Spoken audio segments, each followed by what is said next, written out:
जय हिंद दोस्तों, आप सबों का हमारे इस YouTube क्लास में स्वागत है। आज हम लोग 2026-27 के बैच में जितने भी सारे स्टूडेंट्स हैं, जो भी विद्यार्थी 2026-27 यानी 27 में अपना एग्जाम देने जा रहे हैं क्लास 10th का, आज हम लोग उसके मैथ के सिलेबस के बारे में जानेंगे। कोई भी चीज के सिलेबस के बारे में जानने से पहले उसके हर एक चैप्टर को समझना पड़ता है। आपको कितना नंबर का एग्जाम देना है, क्या देना है, क्या नहीं देना है, आइए हम लोग पूरे डिटेल्स के साथ उसको समझते हैं। तो सबसे पहले बात करते हैं हम लोग मैथ में जितने भी सारे चैप्टर होते हैं, सारे चैप्टर को एक एक करके हम लोग जानते हैं। इसमें से पहला चैप्टर अगर हम लोग को पढ़ना है तो वास्तविक संख्या के बारे में पढ़ना है। पहला चैप्टर वास्तविक संख्या के बारे में पढ़ना है। दूसरा चैप्टर हमको पढ़ना है बहुपद के बारे में। तीसरा चैप्टर हमको पढ़ना है दो चर वाला रैखिक समीकरण के बारे में। दो चर वाला रैखिक समीकरण के बारे में। 4 नंबर चैप्टर जो है उसको पढ़ना है हम लोगों को द्विघात समीकरण के बारे में। द्विघात समीकरण। फिर उसके बाद अगर 5वां चैप्टर की बात की जाए तो हमें पढ़ना है समांतर श्रेणी के बारे में। समांतर श्रेणी के बारे में। और 6 नंबर चैप्टर जो है वो आता है हमारा त्रिभुज के बारे में पढ़ना है। 7 नंबर चैप्टर जो होता है वो होता है निर्देशांक ज्यामिति के बारे में पढ़ना है। निर्देशांक ज्यामिति के बारे में पढ़ना है। और 8 नंबर चैप्टर होता है त्रिकोणमिति पढ़ना है। त्रिकोणमिति। फिर 9 नंबर चैप्टर में आते हैं हम लोग तो त्रिकोणमिति से जुड़ी हुई एक अनुप्रयोग के बारे में पढ़ना है। 10 नंबर चैप्टर जो होता है उसके बारे में जो पढ़ना है वो होता है चैप्टर वृत्त के बारे में।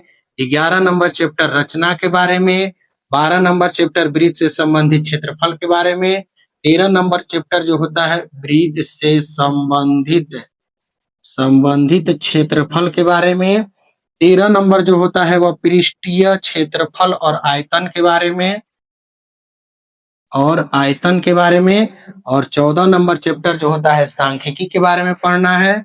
सांख्यिकी जिसको स्टैटिक्स बोला जाता है। और 15 नंबर चैप्टर हमको प्रायिकता के बारे में पढ़ना है जिसको हम लोग प्रोबेबिलिटी बोलते हैं। तो ये 15 चैप्टर जो है हमको पूरे 100 नंबर का सिलेबस में पढ़ना है, यानी एग्जाम जो होगा आपका वह 100 नंबर का होगा, यानी 100 मार्क्स का होगा। 100 नंबर के मार्क्स में आप हमेशा याद रखिएगा ये 15 चैप्टर आपको मिलके 100 नंबर का एग्जाम होगा। अब आते हैं इसको डिटेल्स से हम लोग पढ़ते हैं कि इस 100 नंबर के एग्जाम में हमारा क्या क्या है, क्या क्या नहीं है। आप इसको स्क्रीनशॉट के तौर पर ले सकते हैं। आप ले सकते हैं सारे चैप्टर के बारे में। चलिए आगे हम लोग बढ़ते हैं कि 100 नंबर के सिलेबस में हमें क्या क्या एग्जाम में हमारे से पूछा जाएगा और क्या क्या नहीं पूछा जाएगा। तो 100 नंबर के एग्जाम में जो हमारा परीक्षा का पैटर्न बनता है वो बनता है सबसे पहला चीज कि 50 नंबर का आपको ऑब्जेक्टिव आएगा और 50 मार्क्स का आपको आएगा सब्जेक्टिव। ध्यान से सुनिएंगे, समझेंगे।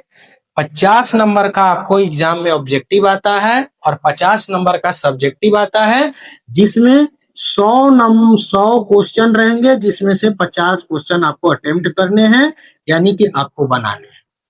और दूसरी तरफ अगर सब्जेक्टिव में हम लोग जाते हैं तो वही 15 चैप्टर से ही ये सारी चीजें पूछेंगे। सब्जेक्टिव में अगर हम लोग आते हैं तो सब्जेक्टिव में आने के साथ में इसके बारे में पढ़ना है। और इसके बारे में हम आपको बता देते हैं कि यहाँ से एक 30 क्वेश्चन आएगा, जिसमें से 15 क्वेश्चन आपको बनाना है। 30 क्वेश्चन आपसे पूछेगा, जिसमें से 15 क्वेश्चन आपको बनाना है। और ये 15 क्वेश्चन 2 नंबर का पूछेगा तो टोटल आपको हो जाएगा 30 नंबर का। और 8 क्वेश्चन एक पूछेगा, जिसमें से 4 क्वेश्चन आपको बनाना है। और ये 4 क्वेश्चन 5 नंबर का पूछेगा तो 4 पंजे हो जाएगा 20 नंबर का। टोटल इधर हो गया 50 नंबर और 50 नंबर, यानी 50 नंबर का आपको ऑब्जेक्टिव और प्लस में 50 नंबर का आपको सब्जेक्टिव। ये दोनों चीजें मिलाकर आपकी हो गई 100 नंबर। और यही 100 नंबर का पेपर आपसे आपके एग्जाम में पूछेगा।